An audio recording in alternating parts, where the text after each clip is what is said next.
आप बड़ी मेहनत से, बड़े प्यार से घर बनाते हैं जिसकी एक एक ईंट आपने अपने हाथ से रखी होती है, धूप में, बारिश में, गर्मी में, ठंडी में।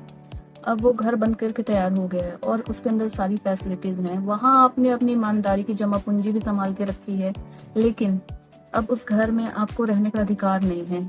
आपको घर से बाहर निकाल दिया जाता है और अब वहाँ पे वो लोग रह रहे हैं जो आपको पसंद नहीं है। वो लोग जिन्होंने आपके साथ हर मुमकिन गलत व्यवहार किया हो, और सिर्फ रह नहीं रह रहे हैं, उसका पूरा पूरा इस्तेमाल कर रहे हैं और उसके बदले उसकी देखभाल भी नहीं कर रहे हैं।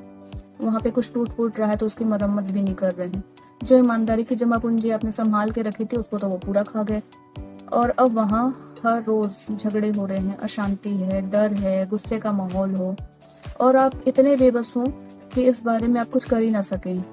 तो सोचिए कितना घुटन महसूस होगी आपको। तो उस घर की वाइब्स इतनी खराब हो गई है कि आसपास के लोग उसके अंदर तो दूर, उसके बाहर से भी गुजरना प्रेफर ना करें।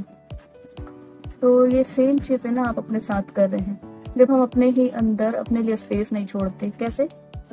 दिल में किसी को रखा हुआ है, दिमाग में कोई और घूम रहा है, पास्ट में किसी के बारे में सोच रहे हैं, फ्यूचर में कोई और है, और अपने ही अंदर गुस्से को रख लिया, डर को, नफरत को रख लिया। अब इन सारी चीजें आपस में भिड़ रही हैं और जिससे हमारी जो वाइब्रेशन है वो लो होती है और हमारे जीवन में अच्छे लोग, अच्छी चीजें, अच्छे रिश्ते नहीं आ पाते। इसलिए अपने लिए स्पेस क्रिएट करना सीखिए, भले ही अकेले रहकर, कुछ क्रिएट करके, रेस्ट करके या फिर मूव करके, लेकिन अपने लिए स्पेस बनाइए।